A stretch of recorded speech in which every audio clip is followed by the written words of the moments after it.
जी बच्चों, हमने previous lecture के अंदर क्वेश्चन ऑफ मोशन सेकंड उसको हमने ट्राई किया। अब हम देखते हैं question of motion second by graphical method. Graphical method से हम उसको किस तरह से ट्राई कर सकते हैं।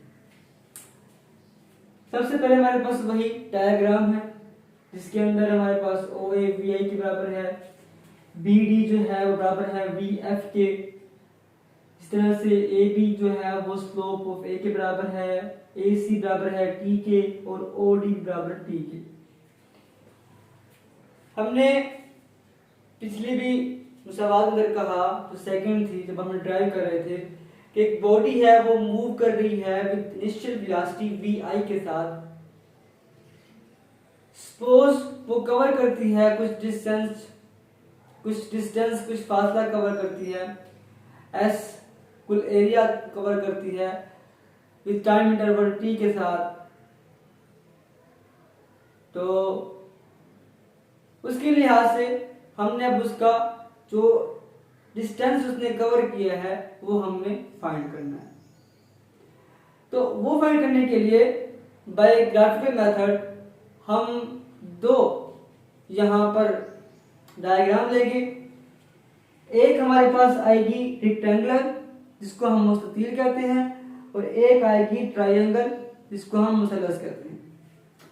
अब देखिएगा यहां से लेकर यहां तक का जो एरिया है वो बन रहा है मुस्ततील, रेक्टेंगुलर फॉर्म बन रही, और जो एरिया यहां से लेकर यहां तक है वो बन रहा है मुसल्लस। ठीक है बच्चों, कितने एरिया बन रहे हैं? दो एरियाज बन रहे हैं। एक एरिया हमारे पास ये बन रहा है जो कि एक ट्रायंगल बन रही है, और एक एरिया हमारे पास ये बन रहा है नीचे वाला, ये एरिया बन रहा है जो हमारे पास क्या बन रही है? रेक्टेंगुलर बन रही है, मुस्ततील बन रही है। ये बन रही है रेक्टेंगुलर।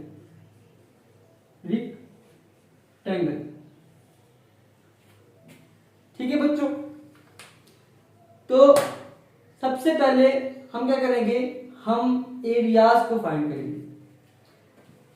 तो बच्चों जो एरिया हम लेंगे रेक्टेंगुलर का वो हम लेंगे ओ से लेकर ई तक और सी से लेकर डी तक। पूरी एक रेक्टेंगल हम ले ली है ओ ए सी डी का। इसके बाद हमने जमा करना है एरिया ऑफ ट्रायंगल जो हमने ले लिया है ए से बी तक, बी से सी तक। ए बी सी जो हमने एक ट्रायंगल ए बी सी ले लिया, उसके एरिया ले लिया।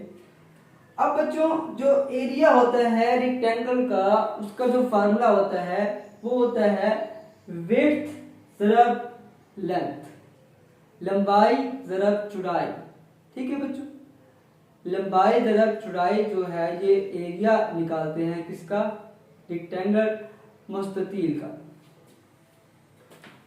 बच्चों विड्थ ज़रब लेंथ इसका एरिया निकालने के लिए, और जब हम एरिया निकालते हैं ट्रायंगल का तो उसके लिए हम इस्तेमाल करते हैं फार्मूला 1/2 बेस मल्टीप्लाई परपेंडिकुलर।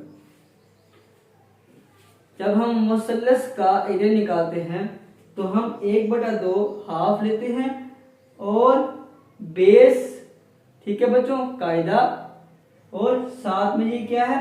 अमूद और कायदे को करते हैं multiply, base multiply by perpendicular. ठीक है बच्चों, तो यहाँ पे ये आ गया। अब बच्चों जब हम निकाल रहे हैं किसका एरिया निकाल रहे हैं रेक्टेंगल का मुस्ततील का, तो ओ ए ये इसकी लंबाई और ओ से लेकर डी तक इसकी चौड़ाई। ठीक है बच्चों, ओ ए ज़रब ओ डी, लंबाई ज़रब चौड़ाई हो गई, मतलब लेंथ ज़रब ब्रेड्थ हो गई, प्लस 1/2। अब यहाँ पे बच्चों क्या है? ए सी।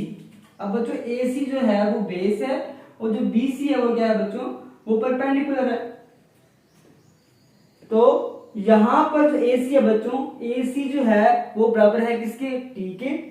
और जो बच्चों बी सी हमने लास्ट फर्स्ट इक्वेशन में फाइंड किया था, हमने a is equal to B C over A C कहा था और वहां से हमने B C is equal to A T को फाइंड किया था।